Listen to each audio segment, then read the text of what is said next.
A viola, todo mundo acha que é um violino que tomou fermento, mas é um outro instrumento. E aqui eu vou convidar o Gabriel, que é o nosso violista, um grande arranjador, professor, que vai falar um pouquinho sobre viola e sobre um outro instrumento também que as pessoas acham que é viola caipira, e falar viola, o que é? Que diabo de instrumento é esse? Olha aí. Olá pessoal, bom dia, tudo bem? Bem-vindos ao teatro. Bem-vinda minha família também, está aqui prestigiando hoje. Obrigado, maestro. Obrigado, colegas. Então, desde que eu comecei a estudar viola, eu comecei direto na viola. Geralmente, os alunos começam no violino e migram para a viola. Eu comecei diretamente na viola desde pequenininho. E sempre que me perguntavam que instrumento você toca, eu dizia viola. E aí sentia no olhar da pessoa uma dúvida. Como assim? Viola e eu te vejo tocando violino. Gente, isso não é um violino. Como bem disse o maestro, a viola é ligeiramente maior. Podia aqui para o Nicolai colocar. Certo? Dá para todo mundo visualizar. E o som dela é um pouco mais grave.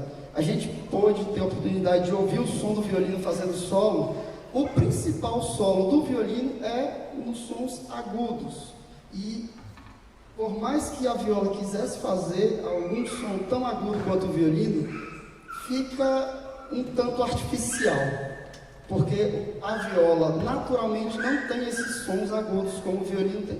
O violino tem uma corda Mi, como a primeira corda, e a viola tem a corda Lá, que a primeira corda da viola é a segunda corda do violino, ou seja, essa corda já é grave para o violino, e é a nossa corda mais aguda. E a gente tem uma corda mais grave, então, que faz a voz do meio. No coral tem a voz das mulheres, né, e tem a primeira voz dos homens, que é a voz aguda, que é a voz de tenor, que é mais ou menos a voz que a viola faz. Muitas vezes a viola também faz a voz feminina grave, que é a voz de contralto. Então a gente está ali no meio da orquestra, porque geralmente se faz a voz do meio.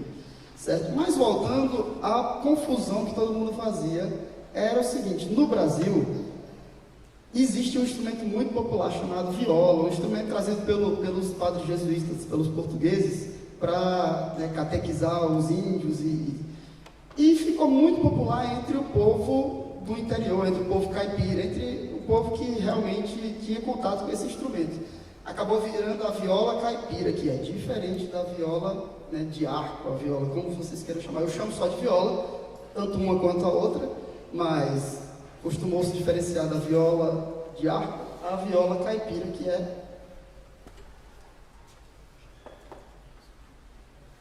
é esta aqui. Isso também é uma viola. Então todo mundo achava que eu tocava viola. Quando eu passei no vestibular lá, o trote da USP era assim: passou em viola, toca aí uma moda do Tião Carreiro, então. Eu passei nessa viola aqui, não nessa.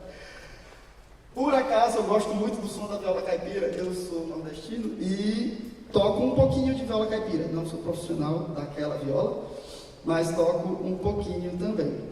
Então, como a Helena falou, a viola ela é da mesma época do violino, certo? Então tem praticamente o mesmo histórico. E uma curiosidade: na nomenclatura, né, todos os instrumentos são viola nos primórdios. O que se teve a necessidade é que existia um instrumento que precisava de uma voz mais aguda e precisava de vozes mais graves. Então, isso aqui, para o italiano, é uma viola, e o sufixo de coisa pequena, de violinha, em italiano é ino. Então, aquilo é uma viola pequena, um violino, certo? E uma viola grande seria um violone, que é um instrumento que não foi trazido para a orquestra atual, mas é muito parecido com o contrabaixo. Depois vão explicar de onde o contrabaixo realmente é da família francesa, mas a gente está falando da família italiana de instrumentos. E esse violone pequeno, que cello também é uma derivação de pequeno, é um violoncelo, violoncello. É um violone pequeno, e o violino é uma viola pequena. tudo veio de viola, porque o violone veio de viola, viola é grande, né? Eles não chamam violão, eles sim violone. Então, etimologicamente, na palavra, tudo é viola, gente. Querendo defender a viola. E, bom, pela viola ter sido tão popularizado, não vou falar 2 horas não, mas estou aqui prometido falar 2 horas. Ficou que o maestro, né, juntamente comigo, escolheu um repertório bem especial também, aproveitando essa parte da música popular. E aí é tudo. Obrigado, Gabriel. Enquanto ele vai se arrumando, eu vou falar um pouquinho dessa nossa próxima obra, de um compositor amazonense, chamado Braulino, que fez um grande hit internacionalmente conhecido, que é o Tic Tic Tac, que foi eternizado pelo Grupo Carrapicho, pelo nosso saudoso Zezinho Correia, né? Então, a gente, sempre que possível, a gente vai prestar homenagem a esse grande artista que já trabalhou tanto com a gente e que, além de ser um grande artista, é uma pessoa maravilhosa,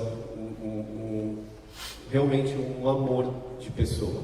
Então a gente vai fazer aqui uma versão, um arranjo do próprio Gabriel, de Tic Tic Tac, tá?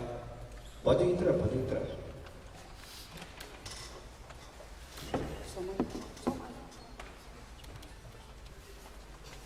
Só mais uma palavrinha.